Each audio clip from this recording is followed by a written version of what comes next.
Philemon పత్రిక ధ్యానంలో ఉన్నాం. ఈ రాత్రి మనం 39వ సెషన్లోనికి ప్రవేశిస్తున్నాం.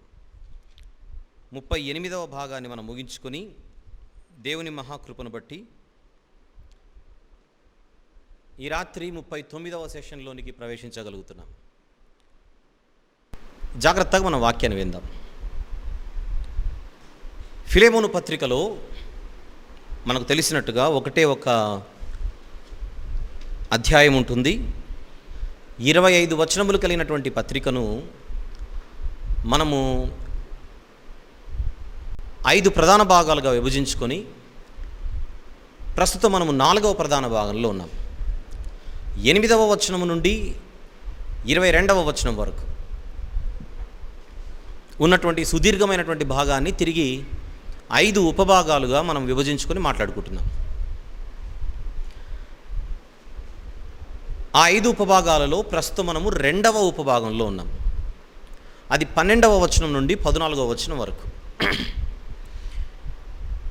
దీనికి మనం ఒక చిన్న సబ్ టైటిల్ కూడా ఇవ్వడం జరిగింది, మనవి నిమిత్తమై వివరణ, the explanation for the plea అని.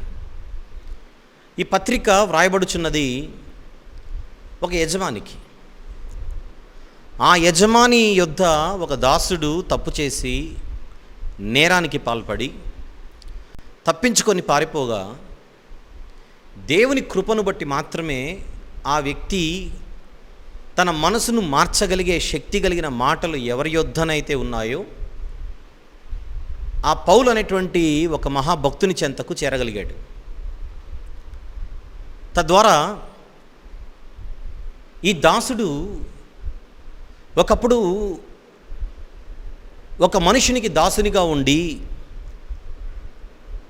నమ్మకత్వాన్ని నిలబెట్టుకోలేక తప్పు చేసి పారిపోయినటువంటి ఈయన మనసు మార్చి లేదా మనసు మార్చుకొని దేవుని వాక్యానికి విధేయుడై ఇప్పుడు దేవునికి దాసుడిగా మారగలిగినంత మార్పు ఆ దాసునిలో రాగా తిరిగి ఆ వ్యక్తిని తన యజమానుని చెంతకు చేర్చడానికి పౌలు గారు ఇష్టపడి పంపుతున్నాడు.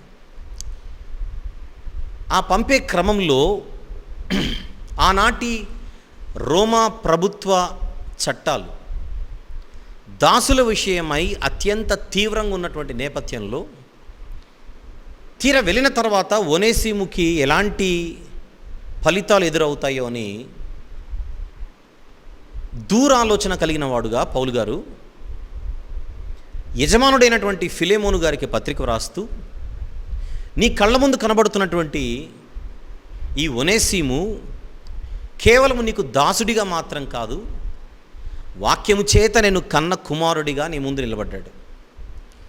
నా బంధకములలో నేను కనిన నా కుమారుడు ఈరోజు దేవునికి కుమారుడు, దేవునికి దాసుడు కూడా. అలాంటి వ్యక్తిని ఎదురుగుండగా ఆ వ్యక్తిని స్వీకరించడానికి నువ్వు ఏమాత్రం సందేహించకుండా ఆ వ్యక్తిని స్వీకరించమని ఈ పత్రిక ద్వారా నిన్ను విన్నవించుకుంటున్నానని పౌలు గారు ప్రేమతో వేడుకొనుచున్నట్టుగా మనం చూస్తున్నాం. ప్రస్తుతం మనము 14వ వచనంలో ఉన్నాం, కానీ 13 నుంచి చదువుకుంటొద్దాం. దయచేసి అందరూ పత్రిక తెరిచి చూడవలసిందిగా మనవి. నేను సువార్త కొరకు బంధకములో ఉండగా నీకు ప్రతిగా అతడు నాకు పరిచారము చేయ నిమిత్తము నా యొద్ద అతను నుంచుకొనవలనని ఉంటిని, కానీ నీ ఉపకారము బలవంతము చేతనైనట్టు కాక స్వేచ్ఛాపూర్వకమైనదిగా ఉండవలెనని నీ సమ్మతి లేక ఏమీ చేయుటకు నాకు ఇష్టం లేదు. ఈ పత్రికను ప్రతిరోజు ఫాలో అవుతున్నటువంటి అందరూ కూడా ఇంతకుముందు భాగములలో మనం ఏం నేర్చుకున్నాం, ఏం మాట్లాడుకున్నాం అన్నది మర్చిపోకుండా ఈ నూతన భాగంలోనికి ప్రవేశిస్తే చాలా మంచిది. అందుకే ప్రతిరోజు మీరు బైబిల్ తరగతికి ఈ రీతిగా వచ్చే ముందుగా ఒక్కసారి ఇంతకుముందు మనం ఏం మాట్లాడుకున్నామని అలా మీరు రాసుకున్నటువంటి నోట్స్ని అలా చూస్తే మీకు కూడా వింటున్నటువంటి వాక్యం సరిగా అర్థమవుతుందని నా ఉద్దేశం. చక్కగా మీరు ఫాలో కాగలరు. ఒకసారి ఈ 14వ వచనాన్ని మనము బేస్ చేసుకొని ఇంతకుముందు భాగాలలో మనం ఏం మాట్లాడుకున్నాం అన్నది 1-2 మాటల్లో గుర్తు చేసుకోగలిగితే, ముఖ్యంగా ఈ 14వ వచనాన్ని బేస్ చేసుకొని మనము ముగ్గురు వ్యక్తుల దగ్గర నుంచి కొన్ని పాఠాలు నేర్చుకుందాం అని నేను చెప్పడం జరిగింది. అందులో ఒకరు పౌలు గారు, మరొకరు ఒనేసిము గారు, మరొకరు ఫిలెమోను గారు. ఈ ఫిలెమోను పత్రికలో ఈ రాత్రి 39వ సెషన్లో మనం ఉన్నాము. 38వ సెషన్లో మనము ఒనేసిము అనేటువంటి వ్యక్తి దగ్గర నుంచి ఒక చక్కని పాఠాన్ని మనం నేర్చుకున్నట్టుగా అర్థమైంది. మనుషులందరూ తప్పు చేస్తారు, ఆయన కూడా చేశాడు. తప్పు చేసిన వారిని రాత్రికి రాత్రి శిక్షించకుండా వారు మారడానికి దేవుడు అవకాశం ఇస్తాడు. ఆ అవకాశం అన్నది ఇవ్వబడినప్పుడు ఇవ్వబడినటువంటి వ్యక్తి ఆ అవకాశాన్ని వినియోగించుకొని మారాలి. దేవుడు ప్రతి మనిషికి అవకాశం ఇస్తాడు. తప్పు ప్రతి ఒక్కరు చేస్తారు, కానీ అవకాశం అన్నది ప్రతి ఒక్కరికి దేవుడు ఇస్తాడు. దానిని వినియోగించుకోవడమా వినియోగించుకోకపోవడం అనేది మన చేతిలో ఉంది. కానీ ఒనేసిము గారు చక్కగా దానిని వినియోగించుకున్నట్లుగా మనకు అర్థమవుతుంది. అది 38వ సెషన్లో మనం మాట్లాడుకున్నాం. అందులో మనం మాట్లాడుకున్నది, మనకు కూడా దేవుడు ప్రతిరోజు అవకాశం ఇస్తుంటాడు. అది ఆయన అనుగ్రహం అని. ఆయన అనుగ్రహాన్ని మనం అర్థం చేసుకోకుండా నా గొప్పతనం వలనో నా మంచితనం వల్ల నేను బ్రతికేస్తున్నాను అనుకోవడం అనేది మన అమాయకత్వం అవుతుంది. ఇంకా మన జీవితాలలో ఏవైనా కూడా మార్చుకోవలసిన ఉంటే దేవుడు అవకాశం ఇస్తున్నాడని గుర్తెరిగి మనం మార్చుకుందాం అని పిలుపునిచ్చి ఆ రాత్రి 38వ భాగాన్ని మనం ముగించడం జరిగింది. ఇక ఈ రాత్రి 39వ సెషన్లో ఈ ముగ్గురు వ్యక్తులలో మరొక వ్యక్తిని మనము తీసుకొని మరొక చక్కని పాఠాన్ని నేర్చుకోవడానికి మనం ప్రయత్నం చేద్దాం. ఆయనే ఫిలెమోను గారు. ఫిలెమోను గారు ఈ 14వ వచనంలో మనకు ముగ్గురు వ్యక్తులు కనపడుతున్నారు. వ్రాస్తున్న ఆయన పౌలు గారు, సిఫారసు చేస్తున్నది ఒనేసిము గారి కోసం, ఆయన మాట్లాడుచున్నది పత్రికలో ఫిలెమోను గారితో. అయితే పౌలు గారు ఫిలెమోను గారితో మాట్లాడుతూ ఈ 14వ వచనంలో 2 విషయాలు ప్రస్తావిస్తున్నాడు, గమనిద్దాం. ఒకటి, నీవు ఉపకారము చేయ బద్ధుడవై ఉన్నావు. అది 14వ వచనం, జాగ్రత్తగా చూద్దాం. 39వ భాగం మనం స్టార్ట్ చేశాం, జాగ్రత్తగా విందాం. ప్రియ విశ్వాసి క్రైస్తవుడా ఫిలెమోను, నీవు నీ జీవితములో ఉపకారము చేయ బద్ధుడవై ఉన్నావు. ఇది పాయింట్ నెంబర్ 1. అండ్ నెంబర్ 2, ఆ ఉపకారం అన్నది ఎటువంటి పరిస్థితుల్లో బలవంతము చేత కనుక చేస్తే అది లెక్కలోనికి రాదు. మరి ఎలా చేయాలి? స్వేచ్ఛాపూర్వకమైనదిగా అది ఉండాలి. ఆలోచిద్దాం, ఈ మాటలను ఆలోచిద్దాం ఈ రాత్రి. నీ ఉపకారం అన్నది స్వేచ్ఛాపూర్వకమైనదిగా ఉండాలి. ఉపకారాన్ని ఇంగ్లీష్లో ఫేవర్ అన్నాడు. స్వేచ్ఛాపూర్వకమైనదిగా ఉండాలన్న దానిని your favour should be voluntary. Voluntary అంటే స్వచ్ఛందంగా జరగాలి. ఒకరి కోసమో ఒకరి బలవంతం కోసమో మొహమాటముతోనో తప్పదన్నట్టుగానో నువ్వు చేస్తే ఆ ఉపకారం అన్నది ఉపకారం అనిపించుకోదు. ఈ 2 తెలుగు రాష్ట్రాల్లో, ముఖ్యంగా ఆంధ్రప్రదేశ్లో ఈ మధ్యకాలంలో వాలంటరీ వ్యవస్థ అనేది మనకు ఎక్కువగా వినపడుతోంది. ఈ వాలంటరీ వ్యవస్థలో వాలంటీర్స్ అన్నవాళ్ళు, స్వచ్ఛంద సేవకులు ఎలా పనిచేస్తున్నారు అని మనం ప్రశ్నిస్తే ఎక్కువ శాతం వార్తల్లో వాళ్ళు చక్కగా పనిచేస్తున్నారన్న రిపోర్టే వస్తుంది. ఒకవేళ ఈ వాక్యం వింటున్న మీ ప్రాంతాల్లో సరిగా పని చేయకపోతే ఆ స్పెసిఫిక్ పీపుల్ గురించి కాదు, కానీ ఎక్కువ శాతం వాలంటీర్స్ చాలా చక్కగా పనిచేస్తున్నారు అన్నట్టుగానే అప్పుడప్పుడు మనం వార్తలు వింటున్నాం. ఈ కరోనా సీజన్లో, ఈ లాక్డౌన్ పీరియడ్లో ఒక వాలంటీర్ గురించి నేను ప్రస్తావిస్తున్నా. ఆంధ్రప్రదేశ్లో ఒక సహోదరుడు, ఒక వాలంటీర్, స్వచ్ఛంద సేవకుడు, ఈ లాక్డౌన్ కారణంగా అత్యవసర వస్తువులు అందని ప్రాంతాలు ఏవైతే ఉన్నాయో, దొరకని ప్రాంతాలు ఏవైతే ఉన్నాయో, ఒక మారుమూల ప్రాంతం, ఒక అడవి ప్రాంతం, సుమారు 15 కిలోమీటర్ల పాటు నాకు గుర్తుండి 15 కిలోమీటర్లు నడుచుకుంటూ వెళ్ళి వాళ్ళకు వస్తువులు అందజేస్తున్నాడు. నాకు గుర్తుండి దాన్ని వీడియో తీసి సోషల్ మీడియాలో అప్లోడ్ చేసి తను ఒక్కడుగా అంత భయంకరమైనటువంటి అడవి ప్రాంతంలో ప్రయాణం చేసుకుంటూ ఆ వస్తువులు మోసుకుంటూ స్వచ్ఛందంగా మరొక ప్రాంతంలో వారి యొక్క అవసరాలు తీర్చడానికి బయలుదేరుతుంటే ఎవరు చూసినా కూడా ఆ వ్యక్తిని అభినందించలేక ఉండలేకపోయారు. ఎంత కమిట్మెంట్ అది! తనకు అప్పగింపబడినటువంటి పనిపై ఏ విషయానికైతే తాను బద్ధుడై ఉన్నాడో ఆ విషయాన్ని ఎంత స్వచ్ఛందంగా జరిగిస్తున్నటువంటి ఆ తీరును ఇక్కడ నేను ప్రస్తావిస్తున్నాను. అలాంటి వారు ఎందరో ఉండొచ్చు. ప్రస్తుతానికి ఒకరిని ఇక్కడ ఉదహరిస్తున్నాను. ఎవరు వీళ్ళు? వాళ్ళ పేరులోనే కనపడుతుంది. దే ఆర్ వాలంటీర్స్, స్వచ్ఛంద సేవకులు.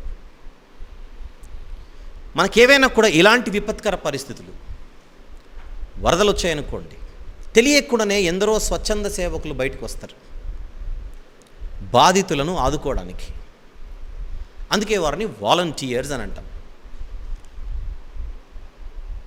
కానీ ఇక్కడ మనం గమనించాల్సింది ఒక విషయం.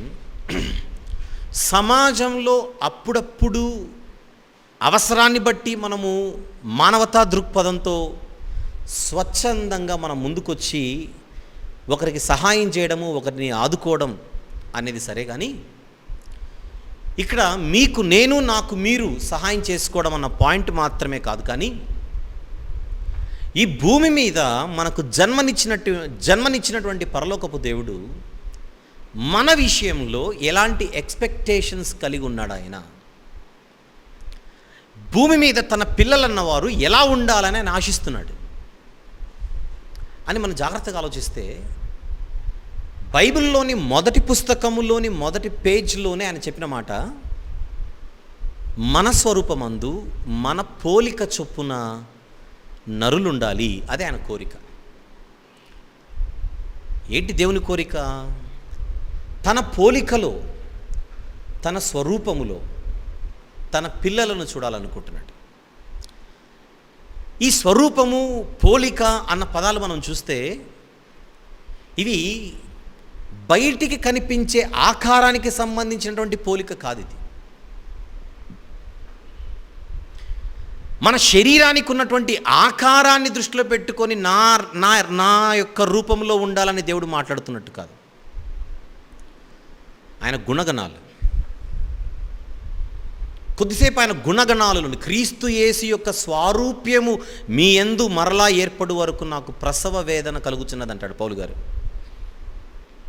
అంటే కొన్ని సందర్భాలలో దేవుడు తన స్వరూపాన్ని మనలో చూడాలనుకుంటున్నాడు అని అంటే తన గుణాలను, తన లక్షణాలను,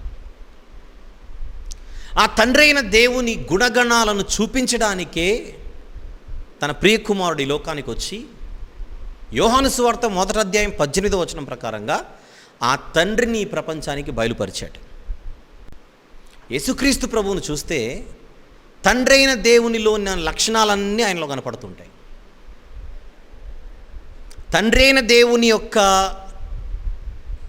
గుణగణాలు ఏవైతే ఉన్నాయో వాటిని పరిపూర్ణంగా చూపించిన వాడే యేసు ప్రభువారు. దైవత్వం యొక్క సర్వపరిపూర్ణత శరీరముగా క్రీస్తులో నివసించుచున్నది అని అంటాడు కదా. అంటే యేసు ప్రభువును చూస్తే దైవత్వం యొక్క పరిపూర్ణత ఏంటో మనకు అర్థమవుతుంది. ఆ దైవత్వం యొక్క పరిపూర్ణతలో ఒక భాగమే ఈ రాత్రి మనం మాట్లాడుకుంటున్నాం. అది స్వచ్ఛందంగా ముందుకు రావడం. ఇది రాత్రి మనం ఆలోచిద్దాం. స్వచ్ఛందంగా ముందుకు రావడం, ఒకరి బలవంతము చేత తప్పదన్నట్టుగా కాదు. ఇంతకీ ఈ మాటలన్నీ ఎవరితో చెబుతున్నాడు పౌలు గారు? ఒక విశ్వాసితో చెబుతున్నాడు. ఆయన ఫిలెమోను. అంటే విశ్వాసి ఏ విషయానికి బద్ధుడై ఉన్నాడు అన్న ప్రశ్నకు సమాధానం, తన జీవితంలో ఉపకారము చేయుటకు బద్ధుడై ఉన్నాడు. అది స్వచ్ఛందంగా జరగాలి. అసలు ఇక్కడ పౌలు గారు ఎవరికి ఉపకారం చేయమంటున్నాడు ఫిలెమోను గారిని అని అడిగితే కళ్ళ ముందు కనబడుతున్న వ్యక్తే ఒనేసిము. అంటే ఒనేసిముకి నువ్వు ఉపకారం చేయాలి. ఎలా చేయాలి? చాలా ఉన్నాయి అందులో. ఒకటి, ఆయన్ని క్షమించాలి. ఒనేసిమును నువ్వు క్షమించాలి. అది స్వచ్ఛందంగా జరగాలి. 2, ఒనేసిమును నువ్వు స్వీకరించాలి. 3, పరిచర్యలో వాడబడడానికి సిద్ధంగా ఉన్నటువంటి ఒనేసిమును నువ్వు ప్రోత్సహించగలగాలి. ఇవన్నీ స్వచ్ఛందంగా జరగాలి. ఇప్పుడు ఈ లక్షణాలన్నీ మనం ఆలోచిస్తే క్షమించడం, స్వీకరించడం, పరిచర్యలో వాడబడుటకు ప్రోత్సహించడం, ఈ 3 దేవుని నుండి జరుగుతున్నాయో లేదో ఒకసారి మనం ప్రశ్నిద్దాం. ఒక మనిషి తప్పు చేసిన తర్వాత మారుమనసు పొంది క్షమాపణ కోరితే క్షమించే దేవుడా, క్షమించని దేవుడా అన్న ప్రశ్నకు దేవుని దగ్గర మనకు కనిపించే సమాధానమే ఆయన క్షమించే దేవుడు. క్షమించిన దేవుడు ఒక పాపి మారిన తర్వాత స్వీకరిస్తున్నాడు అనంటే ఖచ్చితంగా స్వీకరిస్తున్నాడు. స్వీకరించడం మాత్రమే కాదు, ఆయన ఆ వ్యక్తిని తన పరిచర్యలో వాడుకుంటున్నాడు. అది మరీ గొప్ప సంగతి. ఇది దేవునికి ఉన్న లక్షణం. ఫిలేమోను గారికి ఒక సజీవ సాక్ష్యమే పౌలు గారు. పౌలు గారు భయంకరమైన పాపి అని తానే చెబుతున్నాడు తన గురించి. పాపులలో నేను ప్రధానుడను అంటున్నాడు ఆయన తన గురించి. కానీ దేవుని దగ్గరకు వస్తే ఆ దేవుని యొద్ద దేవునికి ఎవరో మరలా సిఫారసు చేసి, దేవునికి ఎవరో పర్లేదు పౌలు మనోడే క్షమించు అని ఎవరో చెబితే కాదు క్షమించింది. దేవుడు స్వచ్ఛందంగా క్షమించాడు, స్వేచ్ఛాపూర్వకంగా క్షమించాడు, హృదయపూర్వకంగా స్వీకరించాడు. మనస్ఫూర్తిగా పౌలు గారిని తన పరిచర్యలో గొప్పగా వాడుకుంటున్నాడు. ఇప్పుడు ఈ లక్షణాలన్నీ దేవుడు తన పిల్లలలో చూడాలనుకుంటున్నాడు. ఆ పిల్లలే భూమి మీద ఉన్నటువంటి క్రీస్తునందున్న విశ్వాసులు. అందులో ఫిలేమోను గారు ఒకరు. ఇప్పుడు ఒనేసిము విషయంలో ఇవన్నీ ఫిలేమోను చేయగలడా? చేయుటకు బద్ధుడై ఉన్నాడు అనేది పాయింట్ అక్కడ. కానీ అది బలవంతంగా మాత్రం చేయకూడదు. అంత స్టాండర్డ్ ఫిలేమోను గారిలో ఇప్పుడు దేవుడు చూడాలి. ఫిలేమోను గారిలో చూడాలి అన్న పాయింట్ ఎప్పుడైతే మనం మాట్లాడుతుంటామో ఖచ్చితంగా ఆ లక్షణాలన్నీ మనలో కూడా ఉండాలన్న పాయింట్ ప్యారలల్గా నడుస్తుంటుందని నేను చెప్పాల్సిన అవసరం లేదు. ఇప్పుడు ఓవరాల్గా మనం మాట్లాడితే ఈరోజు క్రీస్తు యేసులోనికి బ్యాప్టిజం తీసుకున్న మనం, క్రీస్తు యేసులోనికి బాప్తిస్మము పొందిన మనం ఆయనను నిజంగా ధరించుకున్న వారమైతే ఒక మనిషి తప్పు చేసి రియలైజ్ అయి తెలుసుకొని క్షమించమని అడిగినప్పుడు క్షమించే మనసు మనకు ఉండాలి, స్వీకరించే మనసు మనకు ఉండాలి. ఒకవేళ అవసరమును బట్టి ఆ వ్యక్తి పరిచర్యలో వాడబడితే ఆ వ్యక్తిని ప్రోత్సహించేటువంటి మనసు కూడా మనకు ఉండాలి. వీటినే చెప్పనా, విశ్వాసకి తగిన సత్క్రియలలో ఒక సత్క్రియ ఇది. ఇవన్నీ కూడా సత్క్రియలలో భాగం. క్రీస్తు యేసునందు సృష్టింపబడిన వారు సత్క్రియలు చేయుటకు బద్ధులై ఉన్నారు. ముందుగా కొన్ని వచనాలను మనం పరిశీలించి జాగ్రత్తగా అర్థం చేసుకొని నెమ్మదిగా మరింత లోతైన వివరణలోనికి మనం ప్రవేశిద్దాం. ఎఫెసీయులకు వ్రాసిన పత్రిక మనకు బాగా తెలుసు, 2వ అధ్యాయం. ఎఫెసీయులకు వ్రాసిన పత్రిక 2వ అధ్యాయం 10వ వచనం ఒకసారి చూద్దాం. 10, మరియు వాటి యందు మనము నడుచుకొనవలెనని దేవుడు ముందుగా సిద్ధపరిచిన సత్క్రియలు చేయుటకై. విశ్వాసుల కోసం ఇది చెబుతున్నది. దేవుడు ముందుగా సిద్ధపరిచిన వాటి యందు మనము నడుచుకొనవలెనని. ఎవరో జరిగిస్తుంటే చూడడం కాదు, మనము నడుచుకోవాలి. ఆల్ రైట్, వాటి యందు మనము నడుచుకొనవలెనని దేవుడు ముందుగా సిద్ధపరిచిన సత్క్రియలు చేయుటకై మనము క్రీస్తు యేసునందు సృష్టింపబడిన వారమై ఆయన చేసిన పని అయి ఉన్నాము. ఎవరి యందు మనము సృష్టింపబడిన వారము? క్రీస్తు యేసునందు సృష్టింపబడిన వారం. ఇప్పుడు బ్యాప్టిజం తీసుకొని వాక్యం వింటున్నటువంటి ప్రతి ఒక్కరూ కూడా ఈ రాత్రి ఫిలేమోను గారు వలె క్రీస్తునందు సృష్టింపబడిన వారు. నేనైనా మీరైనా మనందరం. ఇప్పుడు ఎవడైనాను క్రీస్తునందున్న ఎడల వాడు నూతన సృష్టి అంటున్నాడు వాక్యంలో. నూతన సృష్టి. ఇప్పుడు క్రీస్తునందు సృష్టింపబడినటువంటి వారిలో ఫిలేమోను కూడా ఒకడు, మనము కూడా. రైట్. బాప్తిస్మ కార్యక్రమం జరిగినప్పుడు మనం ఎప్పుడైతే నూతనంగా సృష్టింపబడ్డామో ఇక తర్వాత ఏంటి? మన బాధ్యత ఏంటి? మన కర్తవ్యం ఏంటి? అందరు బ్యాప్టిజం తీసుకున్నాం, సరిపోయింది. బ్యాప్టిజం తీసుకుంటే పని అయిపోయినట్ట, ఏదైనా కర్తవ్యం అనేది ఒకటి ఉందా ఇక్కడ? ఆ కర్తవ్యమే మాట్లాడుతున్నాడు ఇక్కడ. ఏమిటి ఆ కర్తవ్యం? మనము వాటి యందు నడుచుకోవాలనని దేవుడు ముందుగా సిద్ధపరిచిన సత్క్రియలను చేయుటకై ఇప్పుడు మనం బద్ధులమై ఉన్నాం. ఓహో, బాప్తిస్మం తీసుకుంటే పని అయిపోయినట్టు కాదన్నమాట. బాప్తిస్మం తీసుకుంటే ఇక నేను సత్క్రియల యందు నడుచుకోవాలన్న పాయింట్ మనకు మిస్ అవ్వకూడదు. అది అలానే మనసులో ఉంచుకొని ఒకసారి తీతు గారికి రాయబడినటువంటి పత్రికకి వెళ్దాం. తీతు పత్రిక దయచేసి 3వ అధ్యాయం. ఈ వచనాలన్నీ జాగ్రత్తగా రాసుకోండి, మర్చిపోకుండా. తీతు పత్రిక 3వ అధ్యాయం ఒకసారి 8వ వచనం చూద్దాం. 8వ వచనం చూద్దాం. ఈ మాట నమ్మదగినది గనుక దేవుని యందు విశ్వాసం ఉంచిన వారి గురించి మనమే విశ్వాసం ఉంచింది, మనమే, ఫిలెమోను గారితో సహా. దేవుని యందు విశ్వాసం ఉంచిన వారు సత్క్రియలను శ్రద్ధగా చేయుట యందు మనస్సుంచున్నట్లు నీవు ఈ సంగతులను గూర్చి దృఢముగా చెప్పుచుండవలెనని కోరుచున్నాను. చెప్పి ఊరకుండు కాదు, చెప్పుచుండవలెనంటే అర్థం ఏంటి? నువ్వు అప్పుడప్పుడు చెబుతూ ఉండాలి. దృఢముగా అంటే గట్టిగా, బలముగా. సంవత్సరానికి ఒకసారి చెప్పేసి ఇంతకుముందు చెప్పాను కదా అని కాదు. అవసరమైతే మరలా చెబుతూ ఉంటుంది.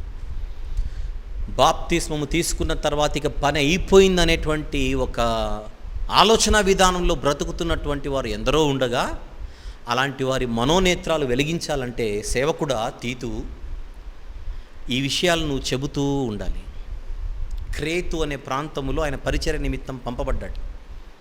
ఆ ప్రాంతంలో ఉన్నటువంటి విశ్వాసులు ఎవరైతే ఉన్నారో వాళ్ళు ఎలా జీవించాలో చెప్పమని, నేర్పించమని తీతు గారికి రాస్తున్నాడు పౌలు గారు పత్రిక. ఏం చేయాలి? దేవుని యందు విశ్వాసం ఉంచిన వారు సత్క్రియలను శ్రద్ధగా చేయుట యందు మనస్సు నుంచినట్లు నీవి సంగతులను దృఢముగా చెప్పుచుండవాలి. ఈ మాట మనసు పెట్టి మనం చూడగలిగితే మనకు కూడా జాగ్రత్తగా అప్లై అయిపోతుంది. మనం విశ్వాసం ఉంచుట మాత్రమే కాదు చేయవలసింది, సత్క్రియలలో ముందుకు సాగాలి. ఆ సత్క్రియలలో ఒక సత్క్రియే ఉపకారము చేయుట. ఎవరికి ఉపకారము చేయుట? అన్నీ ఉన్నవారికి ఉపకారం చేయడమా? ఏమీ లేని వారికి ఉపకారం చేయడం. ఇప్పుడు ఒనేసిము గారిని చూద్దాం. ఒనేసిము గారు ఇప్పుడు ఉన్నవాడు కాదు, లేనివాడు. ఉన్న ఉద్యోగము పోయింది దాసునిగా, సరే అది పక్కన పెట్టేయండి. తన ప్రాణమే ఈరోజు ఒక రకంగా గాల్లో ఉన్నట్టుగా, ఫిలెమోను గారు క్షమిస్తే క్షమాపణ దొరికినట్టే కానీ, లేదంటే ఒకవేళ రోమా చట్టానికి కనుక ఒనేసిము గారు అప్పగించబడితే పరిస్థితిని మనం అసలు ఊహించలేం. అది జరగలేదులేండి. కాకపోతే ఒనేసిము భవిష్యత్తు, ఒనేసిము స్థితిని మనం మాట్లాడుతున్నాం. నిస్సహాయుడు, దీనుడు. నిజమే, తప్పు చేశాడు. కానీ తప్పు చేసి ఇప్పుడు తెలుసుకొని ముందు నిలబడ్డాడు చేతులు కట్టుకొని. ఈ పత్రిక ఫిలెమోను గారు చదివే సమయానికి ఒనేసిము గారు ఎక్కడుంటారు? ఆయన కళ్ళెదురుగా ఉంటాడు.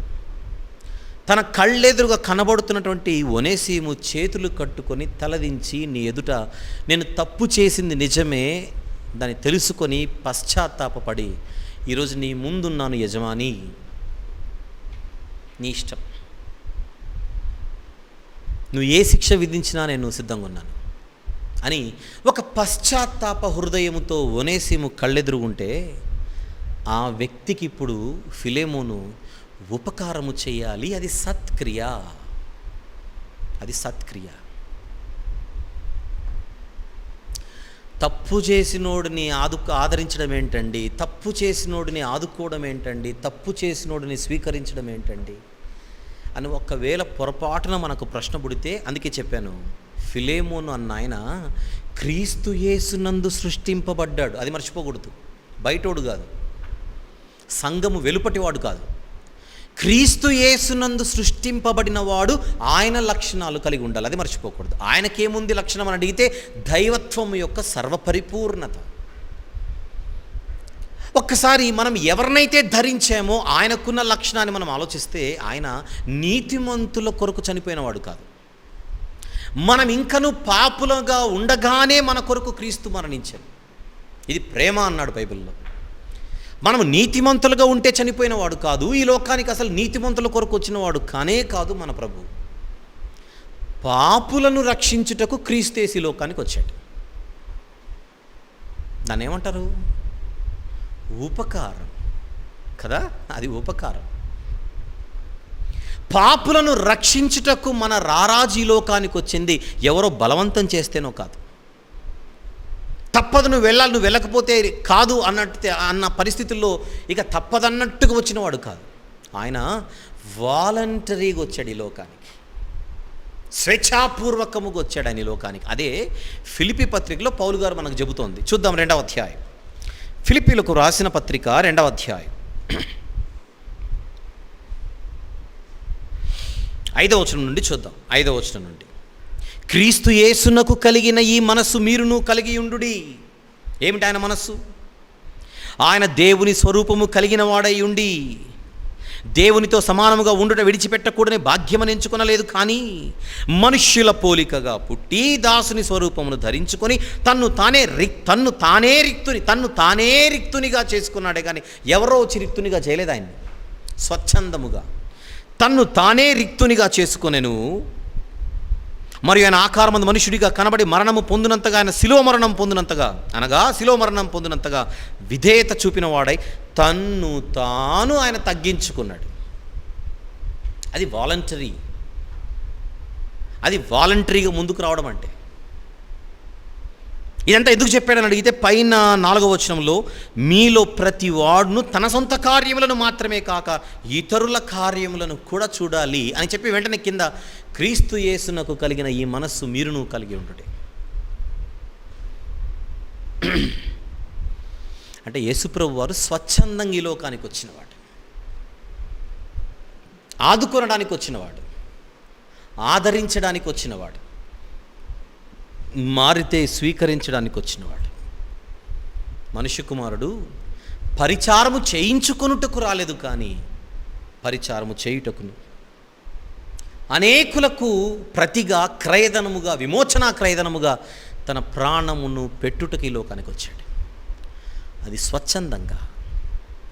ఆ లక్షణమే తన విశ్వాసులలో చూడాలనుకుంటున్నాడు. ఇప్పుడు ఫిలెమోను గారికి దక్కిన ఒక సువర్ణ అవకాశం ఏంటనగా, క్రీస్తు యేసు ప్రభు యొక్క గుణగణం తన జీవితంలో తాను చూపించుకోగలిగే ఒక చక్కని అవకాశం తన జీవితంలో ఆయనకు లభించింది. ఇప్పుడు దాన్ని ఆయన వినియోగించుకోవాలి. ఒక వ్యక్తి మారి తన యొద్దకొచ్చి నన్ను క్షమించమని చేతులు చాచి అడుగుతుంటే, క్షమిస్తే నిజమైన విశ్వాస అవుతాడు, స్వీకరిస్తే నిజమైన విశ్వాస అవుతాడు. ఆయన గురించి పౌలు గారు అంత గొప్పగా చెప్పిన తర్వాత పరిచర్యల్లో చక్కగా వాడబడేవాడు. అసలు ఇక్కడ నేను రోమ్ అనేటువంటి ప్రాంతంలో పరిచర్య చేస్తుండగా నిర్బంధంగా ఉండి కూడా ఇక్కడ కూడా నాకు ఉపయోగపడతాడు. కానీ దానికి నీ సమ్మతి కావాలి నాకు. ఆ సమ్మతి అన్నది స్వచ్ఛందంగా. పౌలు గారు స్వార్థంగా తన కోసం తాను బ్రతకడం లేదు. అనేక మంది ఆత్మలను రక్షించే ఒక ఉన్నతమైనటువంటి పనిలో పౌలు గారు ఉండగా, ఆ పరిచర్యలో ఒనేసిము కూడా తనకు ఉపయోగపడుతున్నాడు. అలాంటి వ్యక్తిని నీకు ఇష్టమైతే పంపమని అడుగుతున్నాడు. అది స్వచ్ఛందంగా జరగాలి. అంటే ఇప్పుడు ఫిలెమోను గారు చేయబోయే ఉపకారం కేవలం ఒక వ్యక్తికి అన్నం పెట్టే ఉపకారం కాదు, కేవలం ఒక వ్యక్తికి కడుపు నింపే ఉపకారం కాదు. ఒక వ్యక్తి పరిచర్యలో గొప్పగా వాడబడుటకు తోడ్పాటునివ్వగలిగేటువంటి ఒక చక్కని ఉపకారం. ఒనేసిమును గనుక ఫిలెమోను గారు స్వీకరించే పద్ధతిలో స్వీకరిస్తే పోయిన ఉద్యోగం మరలా వస్తుందన్న ఆశ కాదు. ఇక్కడ దేవుని యొక్క సేవలో ఒక గొప్ప వ్యక్తిగా ఆ వ్యక్తి వాడబడేటువంటి అవకాశం ఉంది. ఆ విషయంలో ఫిలెమోను స్వచ్ఛందంగా స్వేచ్ఛాపూర్వకంగా ఆలోచించగలడా? పాత నిబంధన నుండి మనము కొన్ని సందర్భాలను, కొన్ని పరిస్థితులను, కొన్ని వాక్యాలను మనం పరిశీలిస్తే దేవుడు సామాజికంగా మనం ఆలోచించినా కూడా స్వచ్ఛందంగా ముందుకొచ్చే వారిని దేవుడు ఆశీర్వదిస్తున్నట్టుగా మనం చూస్తున్నాం. లోకపరంగా అవసరాలలో ఉన్నవాడికి స్వచ్ఛందంగా సేవ చేస్తేనే చూసి ఆనందించే దేవుడు, తన పరిచర్యలో ఎవరైనా స్వచ్ఛందంగా ముందుకొస్తే అది చూసి ఇంకెంత ఉప్పొంగిపోతాడు.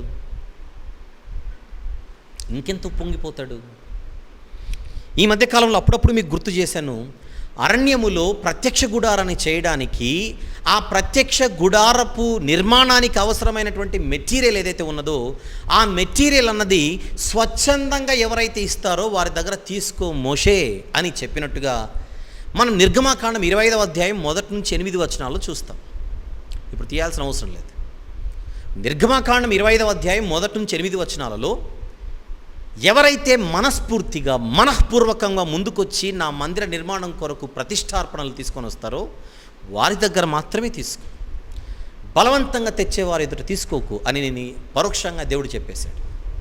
కానీ ఆనాటి ఇశ్రాయేలీలు దేవునికి నిజంగా హృదయపూర్వకంగా వారు అడిగినంత సొమ్ము కంటే మెటీరియల్ కంటే అధికంగా విస్తారంగా వాళ్ళు తీసుకొని వచ్చేసరికి మోషే గారు ఇక చాలండి సరిపోతుందని చెప్పాల్సిన అవసరం ఏర్పడింది. అంత చక్కగా వచ్చారు వాళ్ళు, వాలంటరీగా స్వేచ్ఛాపూర్వకముగా. ఇదంతా మనకు అదే నిర్గమకాండం 36వ అధ్యాయం 1 నుంచి కనబడుతుంది. తర్వాత మీరు రాసుకొని చూడవలసిందిగా మనవి. నిర్గమకాండము 36వ అధ్యాయం 1 నుంచి మీరు చదివితే అక్కడ మన కళ్ళ ముందు కనిపించేదే ఏంటది? స్వచ్ఛందంగా వారు అవసరానికి మించి దేవుని పరిచర్య కోసం ముందుకు రావడం నిజంగా దేవుడు ఆనందించే కార్యక్రమం. అలాగనే దినవృత్తాంతంలో మొదటి గ్రంథం 29వ అధ్యాయం మొత్తం మీరు చదివితే, వన్స్ అగైన్ దినవృత్తాంతంలో మొదటి గ్రంథం 29వ అధ్యాయం మొత్తం మీరు చదివితే దావీదు గారు మందిర నిర్మాణం కోసము అవసరాన్ని తెలియచేస్తే ప్రజలు ముందుకొచ్చి స్వచ్ఛందంగా వారు దేవుని పని కోసం, దేవుని మందిర పని కోసం వారు ముందుకొస్తే అది చూసి దావీదు గారు ఆనందించి దేవునికి హృదయపూర్వకంగా స్తుతులు స్తోత్రములు చెల్లించాడు. వారిని బట్టి స్వచ్ఛందంగా దేవుని పని కోసం ముందుకొచ్చిన దాఖలాలు కొన్ని కనబడుతున్నాయి చరిత్రలో అని చెప్పాను. పోతే తన వాక్యాన్ని భక్తుల చేత వ్రాయిస్తూ దేవుడు మనందరికీ అర్థమయ్యేలా కొన్ని చక్కని మాటలు రాయించాడు. అవి కూడా మనం చూద్దాం. ఆ మాటలలోని భావాన్ని మనం చూడగలిగితే అక్కడ దేవుడు వాలంటీర్స్ని ఆశీర్వదిస్తున్నట్టుగా మనకు అర్థమవుతుంది. దయచేసి గమనించండి. ఇక్కడ స్వచ్ఛందంగా మంచి పని చేసేవారికి, స్వచ్ఛందంగా స్వేచ్ఛాపూర్వకంగా ఎవరైతే మంచి చేయడానికి ముందుకు వస్తారో వారిపై దేవుని చల్లని చూపు ఎప్పుడూ ఉంటుందన్నట్టుగా కొన్ని మాటలు బైబిల్లో కనబడుతున్నాయి. పాత నిబంధనలో ఒక 2 లేదా 3 వచనాలు చూద్దాం. సామెతల గ్రంథం, దయచేసి సామెతల గ్రంథము 11వ అధ్యాయం, సామెతల గ్రంథము 11వ అధ్యాయం 24వ వచనం చూద్దాం. దయచేసి 24వ వచనం. వెదజల్లి అభివృద్ధి పొందువారు కలరు, తగిన దానికన్నా తక్కువిచ్చి లేమికి వచ్చువారు కలరు. అర్థం చేసుకుంటున్నారా? ఒక అద్భుతమైనటువంటి విషయం అక్కడ మాట్లాడుతున్నాడు.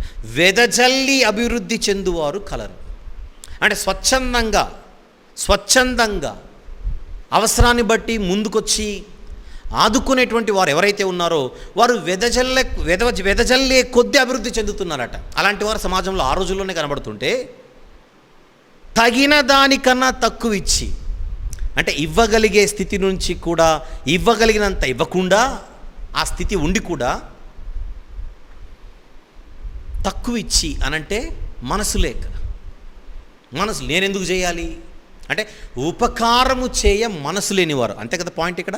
ఉపకారము చేయ మనసు లేనివారు లేమిలోనికి వెళ్ళిపోయారట చరిత్రలో. అలాంటి వారు ఉన్నారు కనుకనే ఆ సామెత అనేది మన కళ్ళ ముందు కనపడుతోంది. అదే సామెతల గ్రంథంలో మరొక మాట చూద్దాం. 28వ అధ్యాయం, దయచేసి అదే సామెతల గ్రంథం 28వ అధ్యాయం 27వ వచనం చూద్దాం. 27. బీదలకిచ్చువానికి లేమి కలుగదు, కన్నులు మూసుకొని వానికి బహుశాపములు కలుగును. స్వేచ్ఛాపూర్వకమైనటువంటి మనసు లేకపోతే శాపాలు తగులుతాయని మాట కనపడుతుంది ఇక్కడ. అదేంటంటే నాకు ఇష్టమైతే సాయం చేస్తాను, లేదంటే లేదని మీరు అనొచ్చు. అది కాదు పాయింట్. పిసినితనం డబ్బు విషయంలోనే కాదు, పిసినితనం మిగిలిన ఏ విషయాల్లో అయినా కూడా అన్నిటికీ అప్లై అవుతుంది. ప్రతిసారి డబ్బే అని కాదు, గుర్తుపెట్టుకోండి. ఒక వ్యక్తికి ప్రతిసారి డబ్బుతోనే పని ఉండదు. ఇంతకుముందు భాగాల్లో కూడా మనం మాట్లాడుకున్నాం. ఆ ఎదుటివాడు ఏ స్థితిలో ఉన్నాడో ఆ స్థితిలో అతని యొక్క అవసరతను బట్టి మనము మేలైనది అతనికి చేసి ఆదుకునేటువంటి స్థితి మనకు ఉంటుంది, కానీ చేయడానికి మనసు ఉండదు. అలాంటి వారికి శాపాలు తప్పవంటున్నాడు ఇక్కడ. శాపాలు తప్పవు. ఇది సామాజిక దృక్పథంలో సామాజికంగా మాత్రమే మాట్లాడేది కాదు, కానీ మనము దీనికి మద్దతుగా యెషయా గ్రంథంలో తొంగి చూస్తే యెషయా గ్రంథంలో నిజమైన ఉపవాసం అంటే ఏంటో తెలియజేస్తూ ఆయన దేవుని చల్లని చూపు అంటే ఎలా ఉంటుందో దేవుడు తానే ప్రవక్త ద్వారా తెలియజేస్తున్న మాటను చూద్దాం. 58వ అధ్యాయం దయచేసి యెషయా గ్రంథం 58. మీరు అధ్యాయం అంతా చదవండి, ఎక్కువ వచనాలు కూడా ఏం లేవు, 14 వచనములు మాత్రమే ఉన్నాయి, అంతా చదవండి. నేను ప్రస్తుతానికి 10, 11 2 వచనములు మాత్రం చదువుతున్నాను. 10, 11. ఆశించిన దానిని ఆకలిగొనిన వానికిచ్చి శ్రమపడిన వానిని తృప్తిపరచిన ఎడల చీకటిలో నీ వెలుగు ప్రకాశించును, అంధకారము నీకు మధ్యాహ్నము వలె ఉండును. యెహోవా నిన్ను నిత్యము నడిపించును, క్షామకాలమున ఆయన నిన్ను తృప్తిపరచి నీ ఎముకలను బలపరచును. నీవు నీరు కట్టిన తోట వలెను ఎప్పుడునూ ఉబుకుచుండు నీటి ఊట వలెను ఉండదు. స్వచ్ఛందంగా నీవు ముందుకొచ్చి ఆకలిగా ఉన్నవానికి, శ్రమలో ఉన్నవానిని, బాధల్లో ఉన్నవాడిని ఆదుకునేటువంటి ఒక మనసుతో నువ్వు ముందుకొస్తే ఆ తర్వాత దేవుని దీవెన, దేవుని చల్లని చూపు అనేది ఏంటో నువ్వు అనుభవిస్తూ ఉంటున్నాడు. అది భూమి మీద అనుభవించవచ్చు, కృత నిబంధన కాలంలో కన్ను మూసిన తర్వాతైనా మనము దాన్ని చూడవచ్చు. అల్టిమేట్గా స్వచ్ఛందంగా ఎదుటివానికి ఉపకారము చేయుటకు ముందుకొచ్చేవాడిని దేవుడు ఎప్పుడు కూడా విడిచిపెట్టడు. అతను చేసిన ఉపకారమును మర్చిపోకుండా, చేసినవాడు మర్చిపోయినా గుర్తుపెట్టుకొని ఫలితాన్నిచ్చే దేవుడిగా కనబడుతున్నాడు. ఇప్పుడు మనం చదువుతుంది క్రొత్త నిబంధన. పాత నిబంధనలో మనం పక్కన పెట్టేసి క్రొత్త నిబంధనలోనికి వస్తే క్రొత్త నిబంధన మొత్తం మనకు అదే పదే పదే చెబుతుంటుంది. ఫిలెమోను గారికి చెబుతున్నట్టుగా మనము స్వచ్ఛందంగా ఉపకారము చేయుటకు మనసుండాలి. అయితే ఇప్పుడు ఆకలిగా ఉన్న వారికి ఆహారం పెట్టడం, దాహంగా ఉన్న వారికి నీరు ఇవ్వడం మాత్రమే కాదు, కానీ గుర్తుపెట్టుకుందాం, అంతకంటే పెద్ద అవసరత ఈరోజు ప్రపంచంలో ఉంది. అంతకంటే పెద్ద అవసరత ఏమిటది? కోత విస్తారముగా ఉన్నది, పనివారు కొద్దిగా ఉన్నారు. కోత విస్తారంగా ఉన్నది, పనివారు కొద్దిగా ఉన్నారు. ఆ పనివారు స్వచ్ఛందంగా ముందుకొచ్చి దేవుడు కోరుకుంటున్నటువంటి పనిలో ఉండడానికి సిద్ధంగా ఉంటే చూడాలనుకుంటున్నాడు దేవుడు.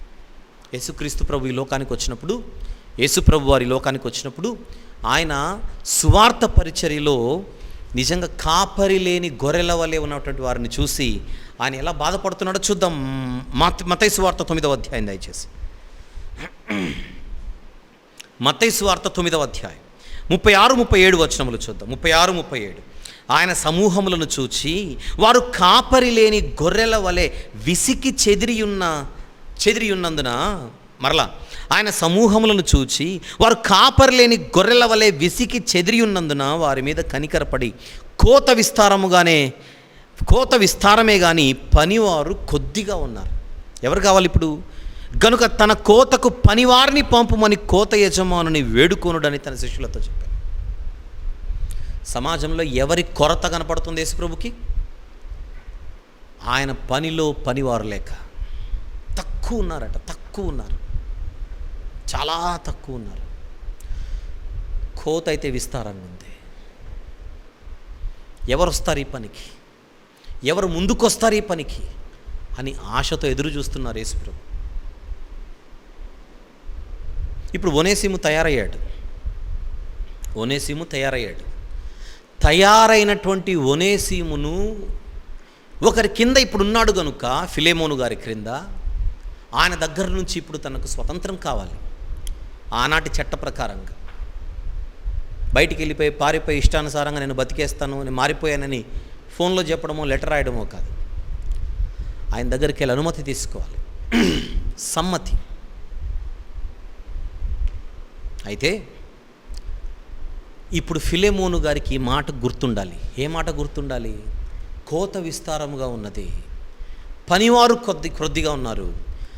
ఆ పనివారిలో ఒకడిగా నా కళ్ళ ముందు ఒనేసిము కనబడుతుండగా ఇతన్ని ప్రోత్సహించడం అన్నది నా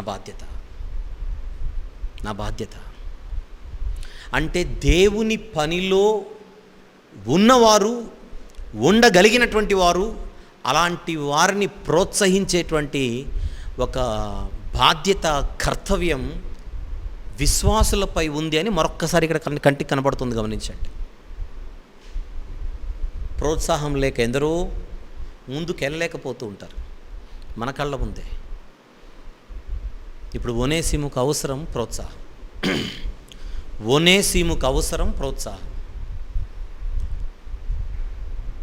ఆ ప్రోత్సాహాన్ని ఇచ్చే అవకాశం ఎవరికి ఉంది? ఇప్పుడు ఫిలెమోనుకు ఉంది. అది చేయగలిగితే అద్భుతం. మరికొన్ని వచనాలు చూద్దాం. లూకాసు వార్తకి వెళ్దామా నేరుగా? లూకాసు వార్త 6వ అధ్యాయము తీద్దాం. లూకాసు వార్త 6వ అధ్యాయం ఒకసారి 35వ వచనం చూద్దాం జాగ్రత్తగా. 35వ వచనం, మీరైతే ఎట్టి వారిని గూర్చి అయినను నిరాశ చేసుకొనక మీ శత్రువులను ప్రేమించుడి, మేలు చేయుడి, అప్పియుడి, అప్పుడు మీ ఫలము గొప్పదై ఉండును. మీరు సర్వోన్నతుని కుమారులయుందురు. ఆయన కృతజ్ఞత లేని వారి ఎడలను దుష్టుల ఎడలను ఉపకారి అయి ఉన్నాడు. ఇంతకుముందు చూసాం. అది ఎవరికి పడితే వారికి అప్పిచ్చి మళ్ళీ ఇబ్బందుల్లోకి వెళ్ళమని కాదు ఇక్కడ పాయింట్. అంటే శత్రువులను కూడా ప్రేమించగలిగేటువంటి ఒక మంచి మనసు మనకు ఉండాలని పాయింట్. లూకాసు వార్త 6వ అధ్యాయం 35వ వచనంలో చెప్పబడుతున్నటువంటి మాట, శత్రువులను కూడా ప్రేమించే మనసు మనకు ఉండాలి. ఎప్పుడైతే మనము గుర్తుపెట్టుకుందాం, శత్రువులను కూడా ప్రేమించేటువంటి మనసు మనకు ఉంటుందో ఆటోమేటిక్గా పరిచర్యలో దేవుని గృహ పని ఇది. ఈ దేవుని గృహ పనిలో పని చేయుటకు సిద్ధంగా ఉన్న వారిని ప్రోత్సహించడం అన్నది అసలు మనకు చాలా అలా చిటికలో పని. శత్రువులను కూడా ప్రేమించేంత మనసుంటే కళ్ళెదురుగా దేవుని పరిచర్యలో ఒక గొప్పవాడిగా తయారయ్యి దేవుని పరిచర్యలో ముందుకెళ్ళగలిగేటువంటి ఒక సామర్థ్యము, మనస్సు, ఆసక్తి, సిద్ధపాటు, నమ్మకత్వం ఇవన్నీ కలిగిన వాడిని ప్రోత్సహించడం అనేది మనకు చాలా సులువు అవుతుంది. ఆ పాయింట్ మనం ఇక్కడ గమనించాలి. అప్పుడే మనము ఉపకారము చేయబద్దులం. ఇక్కడ పాయింట్ ఏంటి? మన తండ్రి నీతిమంతుల మీదను అనీతిమంతుల మీదను, మంచివారి మీదను చెడ్డవారి మీదను తన వర్షమును కురిపించి తన సూర్యుని ఉదయింపజేస్తుండగా చెడ్డవారిని సైతం ప్రేమించేటువంటి పరలోకపు తండ్రి మనకు పరలోకంలో ఉండగా మారి వచ్చినటువంటి ఒనేసిమును నువ్వు క్షమించలేకపోతే ఎలా అన్న ప్రశ్న రేపు ఫిలెమోనుకు ఎదురు కాకూడదు. అది ఫిలెమోనుకు బాగానే తెలుసు. కారణం, ఒనేసిము అన్న వ్యక్తి ఇప్పుడు సామాన్యుడు కాదు. ఒనేసిము అన్న వ్యక్తి మారినవాడు, పరిచర్యల్లో ఉపయోగపడుటకు సిద్ధంగా ఉన్నటువంటి ఒక సాధనం. ఆ వ్యక్తిని ఖచ్చితంగా స్వచ్ఛందంగా ముందుకు నడిపించవలసినటువంటి బాధ్యత ఎవరికి ఉంది? ఇప్పుడు ఒక విశ్వాసి అయిన ఫిలెమోను గారికి ఉంది.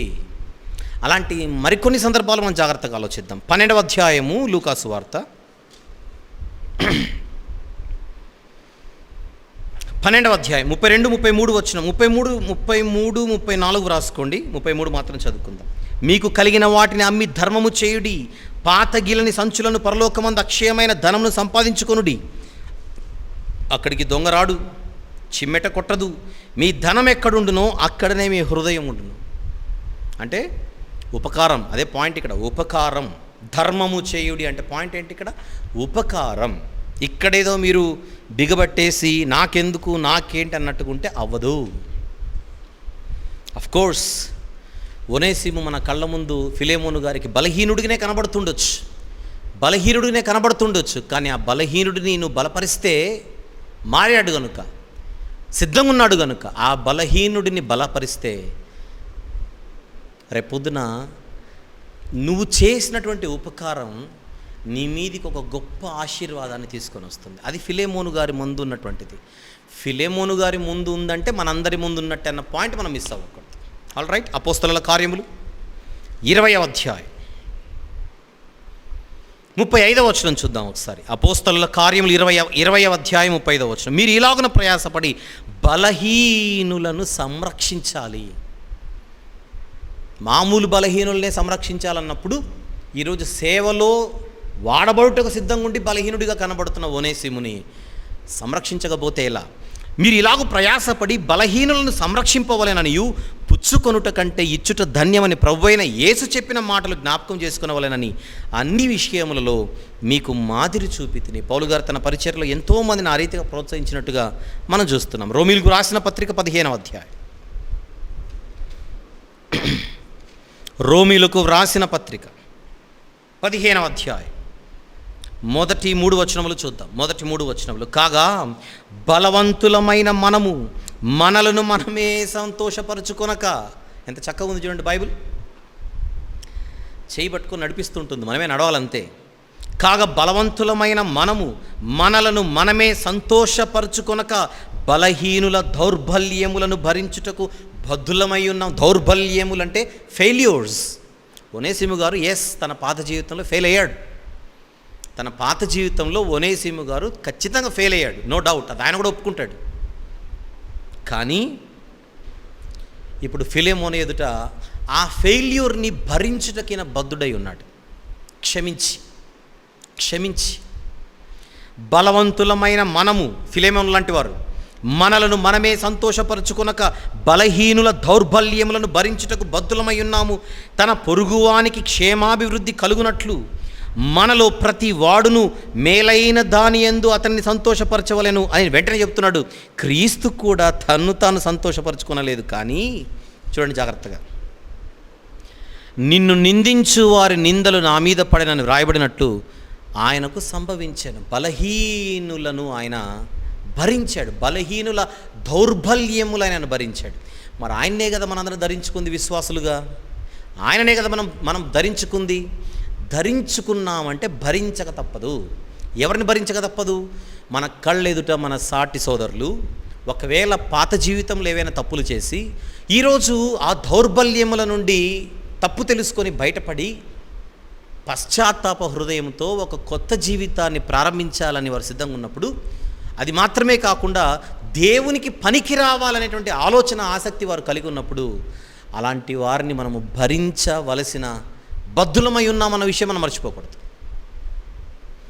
భరించవలసినటువంటి బద్ధులం. భరించాలనంటే మనము తప్పదన్నట్టుగా కాదు, బలవంతము చేత కాదు. భరించడం అనంటే ఒకవేళ మన ఎడల ఏవైనా వారు తప్పులు చేసినా క్షమించుటకు సిద్ధంగా ఉండాలి. అవసరమైన మేరకు వారిని ప్రోత్సహించగలిగితే ప్రోత్సహించడం అనేది ఎప్పుడు కూడా శ్రేష్టం అని కనబడుతుంది, శ్రేష్టమైనది అని కనబడుతుంది. గలతీ పత్రిక, గలతీయులకు వ్రాసిన పత్రిక 6వ అధ్యాయం 10వ వచనం చూద్దాం జాగ్రత్తగా. 9-10 రాసుకుందామా? 9-10. మనము మేలు చేయుట యందు విసుకగా యుందుము, మనము అలయక మేలు చేసి తిమేని తగిన కాలమందు పంట కోతుము. కాబట్టి మనకు సమయము దొరికిన కొలది అందరి ఎడలను, నెక్స్ట్ మాట చూడండి, విశేషముగా విశ్వాస గృహమునకు చేరిన వారి ఎడలను మేలు చేయుదుము. విశ్వాస గృహమునకు చేరిన వారి ఎడల మరింత మేలు చేయాలి. విశ్వాస గృహం అంటే సంఘం, విశ్వాసులున్న గృహం, అది సార్వత్రిక సంఘం. ఇప్పుడు ఒనేసిము గారు ఎక్కడికి చేరాడు? ఆయన విశ్వాస గృహమునకు చేరాడు. విశ్వాస గృహమునకు చేరినటువంటి ఒనేసిముని ఆదరించి, క్షమించి, స్వీకరించి తన విషయంలో మేలు చేయుటకు ఫిలెమోను ఇప్పుడు బద్ధుడై ఉన్నాడు. విశ్వాస గృహమునకు చేరిన వారి ఎడల మరింత మేలు చేయుటకు మనసు ఉండాలి. ఇది మనకు బైబిల్ విశ్వాసులకు నేర్పిస్తున్నటువంటి పాఠం. విశ్వాసులకు వాక్యము చెబుతున్నటువంటి విషయాలు మనం సీరియస్గా తీసుకుంటే, ఓహో ఇన్ని సత్క్రియలలో ఇది కూడా ఒక సత్క్రియ కదా. ఉపకారం, పరిచర్యలో ఉపకారం మర్చిపోకండి. ఇదంతా కూడా పరిచర్యలో ఉపకారం. ఒనేసిముకి వెనకల ఒక సపోర్ట్ అనేది కనుక ఫిలెమోను ఇస్తే అది పరిచర్యల్లో ఆయన ఉపకారం చేసినట్టు. కేవలం ఒక మనిషికి వ్యక్తిగత జీవితంలో మాత్రమే కాదు, ఆయనకు పరిచర్యలో, దేవుని పరిచర్యలో ఉపకారము చేసిన వాడవుతాడు. ఇప్పుడు ఫిలెమోను గారికి ఆయన తీసుకునే నిర్ణయంపై ఆయన భవిష్యత్తు ఆధారపడి ఉంటుంది. నిజానికి ఇది మామూలు సందర్భం కాదు ఫిలెమోను గారికి. ఫిలెమోను గారిపై పౌలు గారికి ఉన్న నమ్మకం కొట్టొచ్చడు కనపడుతుంది పత్రికలో అన్నప్పుడు ఫిలెమోను గారికి ఉన్న సాక్ష్యం మనం ప్రత్యేకంగా ఆలోచించాల్సిన అవసరం లేదు. గొప్పవాడే, ఆ పత్రిక చదవగానే మ్యాటర్ అర్థమైపోతుంది. ఖచ్చితంగా ఒనేసిముకు ఆయన మేలే చేస్తాడు. ఇప్పుడు ఫిలెమోను గారి స్థానంలో మనం ఊహించుకొని మనం మాట్లాడుకుంటే కాసేపు ప్రియులారా, మనకు కూడా మన జీవితంలో ఫిలెమోను గారికి వచ్చినట్టుగా అవకాశాలు దేవుడిస్తాడు. Try to understand and catch this point please. Philemon గారికి ఎలాగైతే ఈ సందర్భంలో ఒక అవకాశం దేవుడిస్తున్నాడో పరిచర్యలో ఉపకారం చేయడం అన్నది, మనందరి జీవితాల్లో దేవుడు ఇలాంటిదే కాకుండా ఏదో ఒక రూపాన ఆయన పరిచర్యలో విశ్వాసులమైనటువంటి మనము ఉపకారము చేయుటకు, ఉపకారము చేసేటువంటి అవకాశము దేవుడిస్తాడు. ఆ టైంలో మనము చేయగలిగే స్థితి ఉన్నప్పుడే దేవుడు అవకాశం ఇస్తాడండోయ్. చేయగలిగే స్థితి లేనప్పుడు దేవుడు అవకాశం ఇవ్వడు.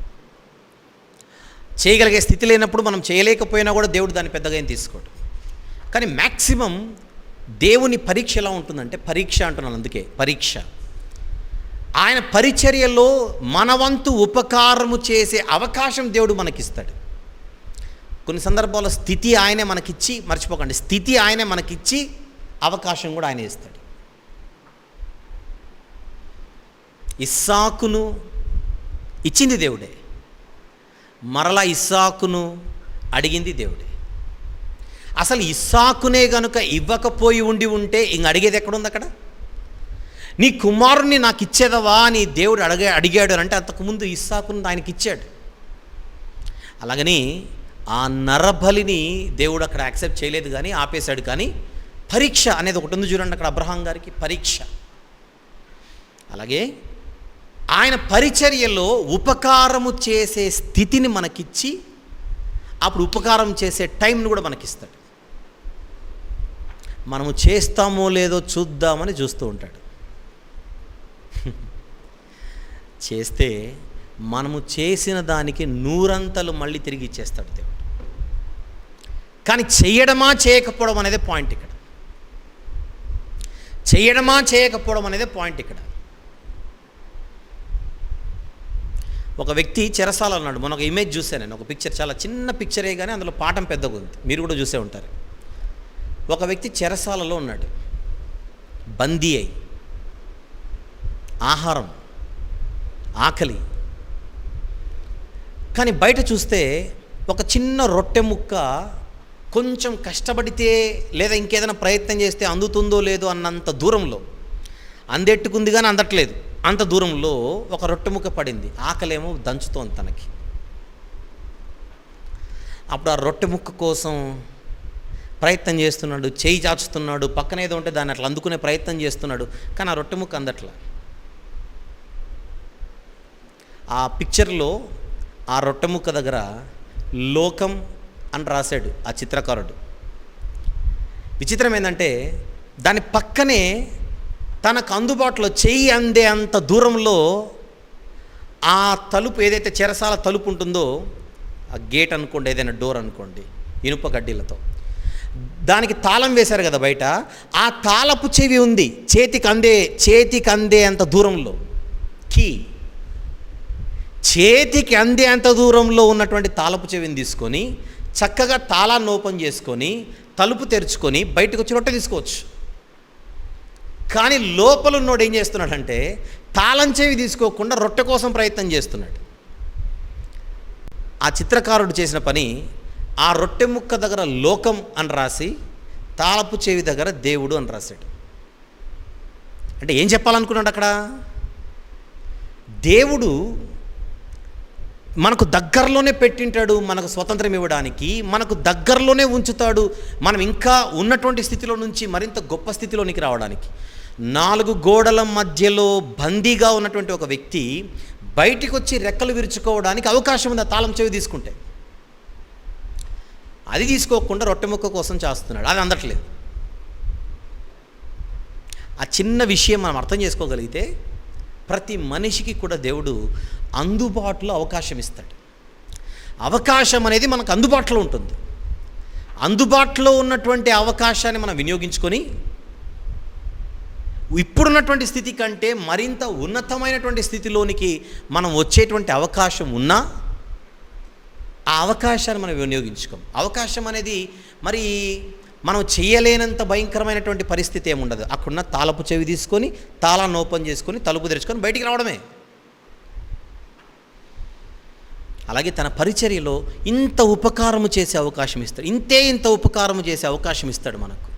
ఆ చిన్న ఉపకారాన్ని మనం చేయగలిగితే దేవుడు మనం ఊహించనంత పెద్ద బహుమానం మన కోసం సిద్ధపరిచి ఉంటాడు.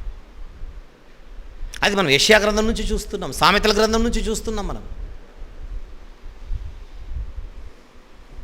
ఫిలెమోను గారు ఒనేసిము గారికి చేసే సహాయం తన పరిధిలో ఉంది. అది తన పరిధిలో ఉంది అనుకుంటే చేయగలడు. చేస్తే ఆయన సైలెంట్గా ఉండడు. పైన ఉన్నవాడు ఎంత రిజల్ట్ ఇవ్వాలంత రిజల్ట్ ఇస్తాడు. మరలా ఎంత ఇవ్వాలంత ఇస్తాడు. మరికొన్ని చూద్దామా. కొలస్సీయులకు వ్రాసిన పత్రిక, కొలస్సీయులకు వ్రాసిన పత్రిక 3వ అధ్యాయం. మీరు 12 నుంచి 17 వచనములు వ్రాసుకోవడం మాత్రం నేను 12 నుంచి మాత్రం చదువుతున్నాను. కాగా దేవుని చేత ఏర్పరచబడిన వారును పరిశుద్ధులును ప్రియులైన వారికి తగినట్లు, చూస్తున్నారన్నమాట, తగినట్లు బ్రతకాలి. కలెక్టర్ కొడుకు అంటే కలెక్టర్ లాగానే బ్రతకాలి. అంటే ఆ స్టాండర్డ్ మెయింటైన్ చేయాలి. నేను తాగి ఎగురుతాను రోడ్డు మీద అంటే కుదరదు. అది పాయింట్ ఇక్కడ. కాగా దేవుని చేత ఏర్పరచబడిన వారును పరిశుద్ధులను ప్రియులైన వారికి తగినట్లు మీరు జాలి గల మనస్సును, దయాళుత్వమును, వినయమును, సాత్వికమును, దీర్ఘశాంతమును ధరించుకొనుడి. అదన్నమాట విశ్వాసికి ఉండవలసిన లక్షణములు. ఇవన్నీ యేసుక్రీస్తు ప్రభులో ఉన్నాయి. ఆయనే కదా మనం ధరించింది. మరి ఆయనే కదా మనం ధరించాము గనుక తగినట్లు జీవించాలి. తగినట్లు జీవిస్తే జాలి కనబడుతుంది, జాలి గల మనస్సు కనబడుతుంది, దయాళుత్వం కనబడుతుంది, వినయము కనబడుతుంది. చూస్తున్నారు కదా ఇవన్నీ. ఇప్పుడు ఒనేసిముకు కావలసింది ఫిలెమోను దగ్గర నుంచి ఆ దయాళుత్వం కావాలి, క్షమించే హృదయం కావాలి, ప్రోత్సహించే మనసు కావాలి. ఇది ఫిలెమోను గారికి దేవుడిస్తున్న అవకాశం. నా పోలిక నీలో చూడాలనుకుంటున్నాను, ఆ అవకాశం నీకు ఇస్తున్నాను. నా స్వారూప్యం నీలో చూడాలనుకుంటున్నాను, ఆ సమయం నీకు ఇస్తున్నాను నిరూపించుకోవడానికి. ఇప్పుడు ఫిలెమోను గారికి ఈ పత్రిక ద్వారా ఒక పరీక్షనే ఎదురు కాబోతోంది. క్షమించడమా, క్షమించకపోవడమా? పశ్చాత్తాప హృదయంతో వచ్చిన వ్యక్తిని స్వీకరించడమా, స్వీకరించకపోవడమా? ప్రోత్సహించడమా, ప్రోత్సహించకపోవడమా? 23-24 వచనములు, అదే అధ్యాయం 23-24 వచనములు. ప్రభువు వలన స్వాస్థ్యమును ప్రతిఫలముగా పొందుదుమని ఎరుగుదురు గనుక, మరలా ప్రభువు వలన స్వాస్థ్యమును ప్రతిఫలముగా దేవుడిస్తారట ప్రతిఫలం, మర్చిపోకండి. ప్రభువు వలన స్వాస్థ్యమును ప్రతిఫలముగా పొందుదుమని ఎరుగుదురు గనుక మీరేమి చేసినను అది మనుష్యుల నిమిత్తము కాక ప్రభువు నిమిత్తమని మనస్ఫూర్తిగా చేయుడి. మీరు ప్రభువైన క్రీస్తునకు దాసులై ఉన్నారు. మనస్ఫూర్తిగా అంటే స్వేచ్ఛాపూర్వకముగా, స్వచ్ఛందముగా. ఇప్పుడు ఒనేసిమును పరిచర్యలో ప్రోత్సహిస్తే ఫిలెమోను గారు ఏమనుకోవాలి? ఇది నా ప్రభు కోసం నేను చేస్తున్నాను,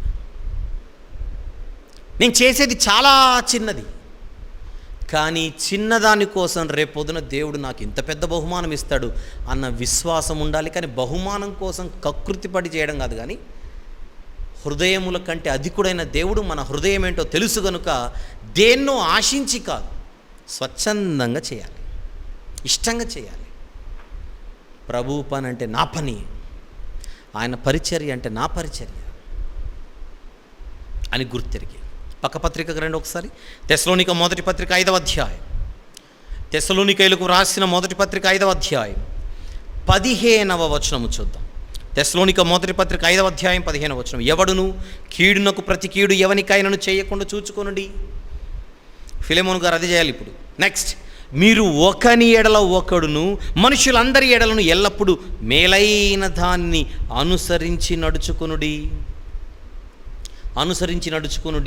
ఇప్పుడు మేలు చేయుట ఫిలెమోను గారి ముందు కనబడుతుంది. తిమోతి గారికి వ్రాసిన మొదటి పత్రిక, తిమోతి గారికి వ్రాసిన మొదటి పత్రిక 6వ అధ్యాయం 17 నుండి 19 వచనములు చూద్దాం జాగ్రత్త. 17 నుంచి 19.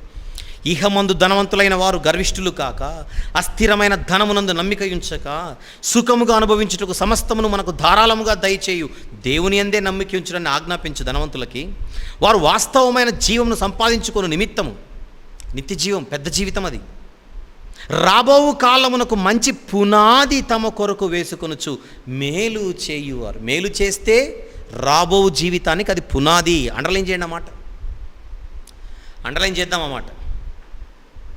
వాస్తవమైన జీవమును సంపాదించుకుని నిమిత్తము రాబోవు కాలమునకు మంచి పునాది తమ కొరకు వేసుకొనుచు మేలు చేయువారును సత్క్రియలు, అండర్లైన్ చేయాలన్నమాట, సత్క్రియలను ధనము గలవారును, అంటే ఉపకారం చేయాలి, సత్క్రియలను ధనము గలవారును ఔదార్యము గలవారును తమ ధనములో ఇతరులకు పాలిచ్చు వారినే ఉండవాలని వారికి ఆజ్ఞాపించు. అంటే 24 గంటలు డబ్బులు పంచుకుంటే వెళ్ళడం కాదు. ఇక్కడ ఏ పరిస్థితిలో ఎవరికి ఏ రీతిగా మేలు చేయాలో, ప్రత్యేకించి దేవుని గృహమునకు చేరిన వారి విషయంలో మేలు చేయుటకు కనుక ముందుకొస్తే, రాబోవు కాలమునకు, రాబోవు జీవితానికి, వాస్తవ జీవితానికి మనం పునాది వేసుకొనుచున్నట్టు. గమనిస్తున్నారా? పునాది. ఆల్ రైట్, ఇంకొంచెం ముందుకు వెళ్దాం, ముగిద్దాం, టైం కూడా అయిపోతుంది. బట్ ఇవన్నీ ఆలోచిద్దాం. పేతురు గారు వ్రాసిన మొదటి పత్రిక, పేతురు గారు వ్రాసిన మొదటి పత్రిక 4వ అధ్యాయం 10వ వచనం చూద్దాం జాగ్రత్తగా. పేతురు గారి మొదటి పత్రిక 4వ అధ్యాయం 10వ వచనం. దేవుని నానా విధమైన కృప విషయమై మంచి గృహ నిర్వాహకులై ఉండి ఒక్కొక్కడు కృపావరము పొందిన కొలది ఒకనికొకడు ఉపచారము చేయండి. Help one another. అదే మత్తయి సువార్త 25వ అధ్యాయంలో మన కంటికి కనిపించింది, 33, 35, 34, ఆ చివరి 40, 41, 42 వరకు. ఏంటి? ఆకలిగా ఉంటే మీరు ముందుకొచ్చారు, దాహముకుంటే ముందుకొచ్చారు, వస్త్రాలు లేకపోతే ముందుకొచ్చారు, చెరసాలలో ఉంటే నా కోసం వచ్చారు, రోగినై ఉంటే పరామర్శించారు. ఎప్పుడు చేశాం ప్రభు అని అడుగుతున్నాడు చేసిన వాళ్ళందరూ కూడా. మిక్కిలి అల్పులైన వీరిలో మీరు ఒక్కరికి చేస్తే నాకు చేసినట్లే. చిన్నివి మనము చేసి మర్చిపోయినా దేవుడు అవన్నీ తన రికార్డు పుస్తకాల్లో రాసేసుకుంటున్నాడు మన పేరు మీద. ఇదే రాబోవు కాలమునకు ఒక మంచి పునాది. యోహాను గారు రాసిన మొదటి పత్రిక 3వ అధ్యాయం,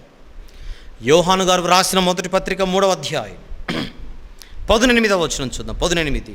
చిన్నపిల్లలారా, మాటతోనూ నాలుకతోనూ కాక క్రియతోనూ సత్యముతోనూ ప్రేమింతుము.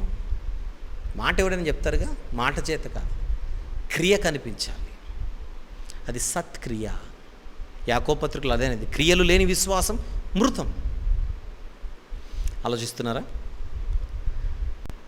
దేవుని గృహమునకు చేరిన వారి ఎడల మనం ఉపకారం చేస్తే అది దేవుడు తన పరిచర్యలో ఒక భాగమని దేవుడు లెక్కలోకి వేసుకొని ఒక మంచి భవిష్యత్తును మన కోసం దేవుడు రూపొందించి బహుమానంగా మనకి ఇవ్వబోతున్నాడు. కొంచెము విత్తి విస్తారంగా కోయడం అంటే ఇదే. కొంచెమే విత్తినా విస్తారంగా కోయగలిగేటువంటి అవకాశం. ఇన్ని చెప్పాను కదా, ఇన్ని చెప్పిన నేను ఒక జాగ్రత్త మాత్రం ఖచ్చితంగా చెప్పాలి. ఆ జాగ్రత్తే మేలు చేయమని వాక్యం చెప్పింది కనుక, ఉపకారము చేయమని వాక్యం చెప్పింది కనుక, గుడ్డిగా వివేకమన్న పాయింట్ని పక్కన పెట్టి అవివేకంగా ఎవరికి పడితే వారికి, కొంతమందిని మనము ఆదరించడం వల్ల కూడా ప్రమాదమే, కొంతమందిని మనం దగ్గర తీసుకోవడం కూడా ప్రమాదమే. దానివల్ల మనకు ప్రమాదం ఎక్కువైపోయి జరుగుతున్న పని కూడా నష్టం కలుగుతుంది. అందుచేత బైబిల్ చెప్పిన మాటే, సత్క్రియలు చేసేటప్పుడు సమయోచితంగా నడుచుకోమని చెప్పింది. ఆ పాయింట్ నేను చెప్పకపోతే మొత్తానికి మోసం అయిపోతుంది. ఇప్పుడు సత్క్రియలు హృదయపూర్వకంగా చేయమని చెప్పింది వాక్యమే, కానీ ఆ సత్క్రియలు అన్నవి సమయోచితంగా చేయాలంట. ఆ వచనం ఖచ్చితంగా చూడాలి, మరి తప్పదు. తీతు పత్రిక, అగైన్ తీతు గారికి వ్రాయబడిన పత్రిక 3వ అధ్యాయము 14వ వచనం తప్పకుండా రాసుకోండి దయచేసి, మిస్ అవ్వకండి. అసలు ఈ వచనం మిస్ అవ్వకండి. చూద్దాం 3వ అధ్యాయం 14వ వచనం తీతు పత్రిక. మనవారును నిష్ఫలులు కాకుండా నిమిత్తము అవసరమును బట్టి సమయోచితముగా సత్క్రియలను శ్రద్ధగా చేయుటకు నేర్చుకోవాలి. సత్క్రియలు ఖచ్చితంగా చేయాల్సిందే, కాకపోతే ఆ చేసే క్రమములో సమయోచితమైనటువంటి జ్ఞానం మనకు ఉండాలి. అలా కాకుండా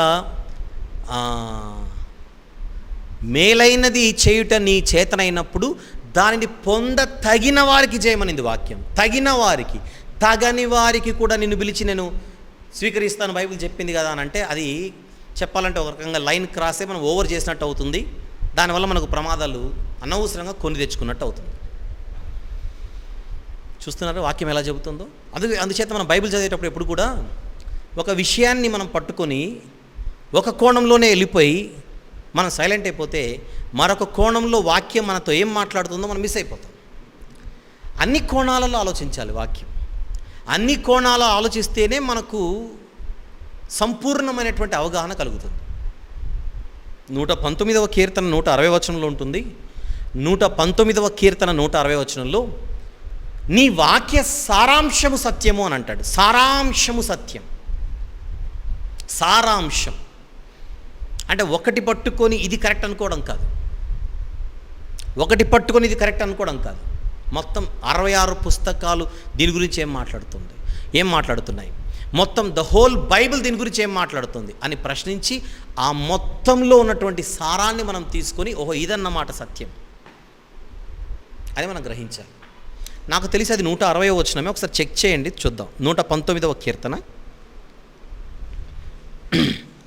160వ వచనం 100%. నీ వాక్య సారాంశము సత్యం అనందు చూడండి, అక్కడ సారాంశం సత్యం.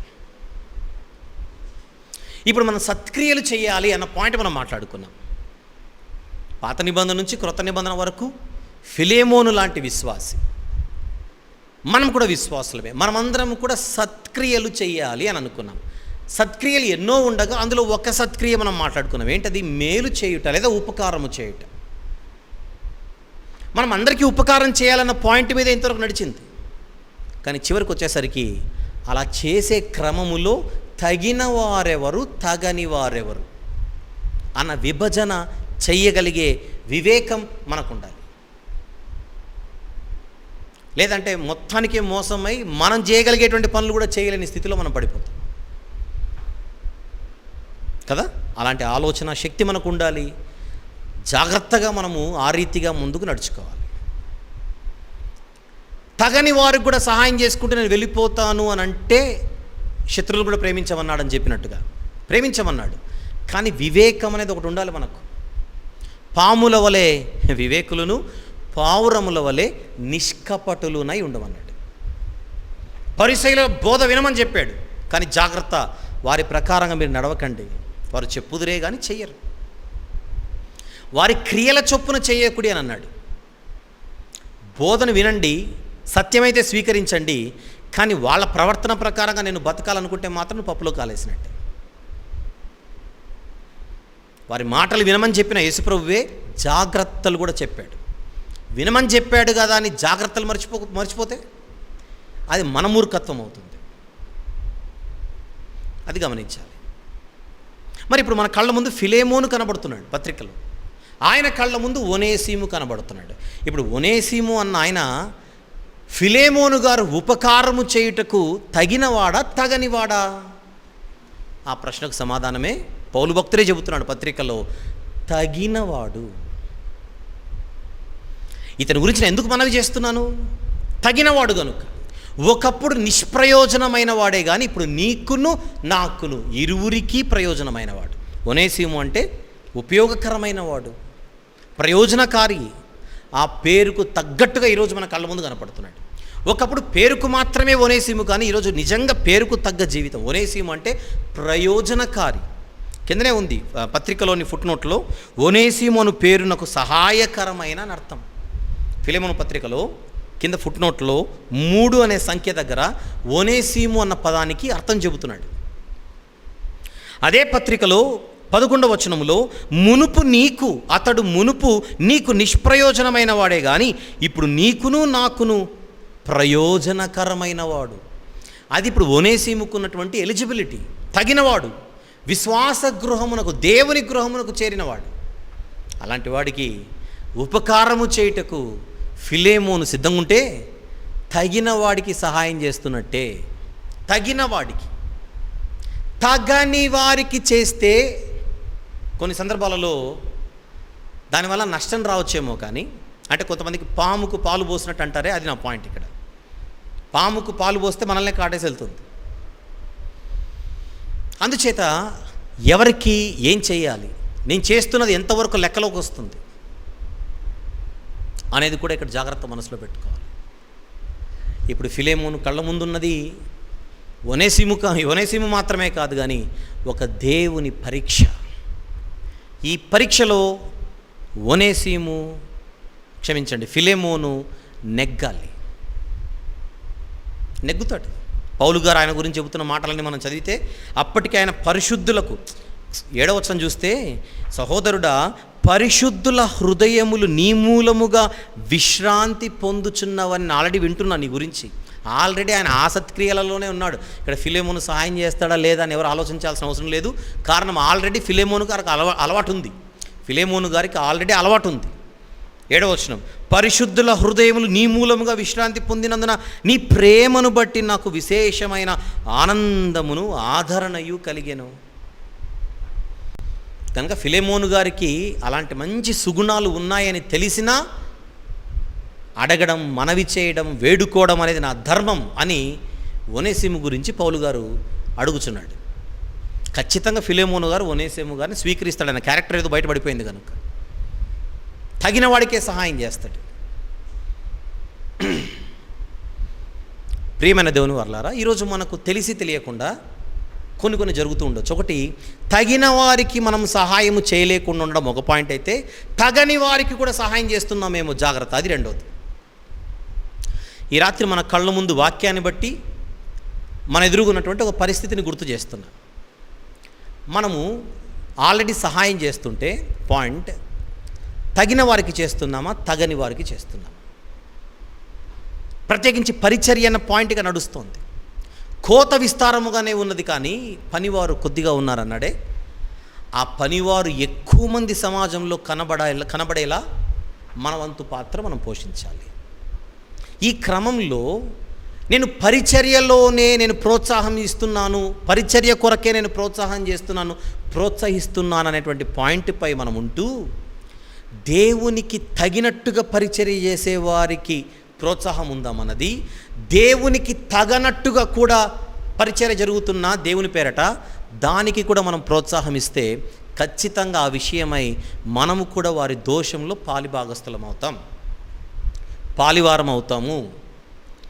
కారణం, దేవుడు అన్న పేరు తగిలించుకొని, బైబిల్ అనేటువంటి పేరు తగిలించుకొని, వాక్యము అన్నది చేత పట్టుకొని వాక్యానికి భిన్నమైనటువంటి విషయాలు బోధిస్తూ, వాక్యానికి భిన్నమైన వాటిని సమాజంలో వినిపిస్తూ, దేవుని పేరు చెప్పి ఈరోజు ఎన్నో మాయలకు అలాగనే మోసాలకు పాల్పడుతున్న వారు ఎందరో ఉన్నారు. చెప్పాల్సిన అవసరం లేదు. మాటకు ముందు దేవుడు, మాటకు తర్వాత దేవుడు. మాటకు ముందు వాక్యము, మాటకు వెనుక వాక్యం. కానీ కళ్ళ ముందే ఎన్నో మోసాలు మన కళ్ళు మట్టి నేత్రాలకే కనబడుతున్నాయి.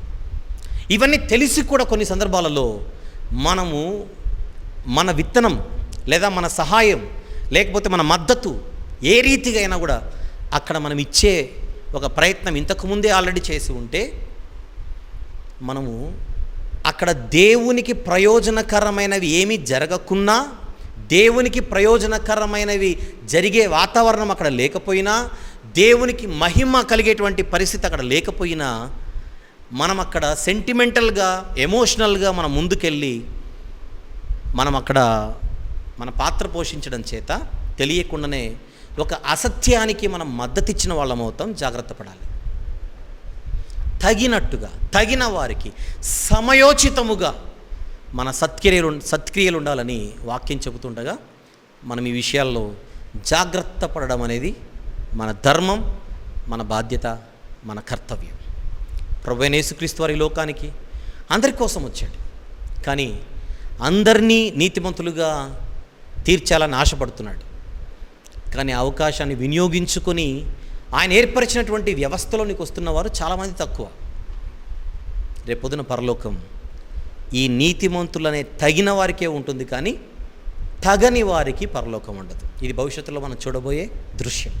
తగినవారు, తగనివారు. మనము తగిన వారి జాబితాలోనే నిలిచిపోవాలని ఈ వాక్యాన్ని ఆధారం చేసుకొని నేను ఆశిస్తున్నాను. ఫిలెమోను పత్రిక ధ్యానిస్తున్నాం. 39వ సెషన్ మనం మాట్లాడుకుంటున్నాం.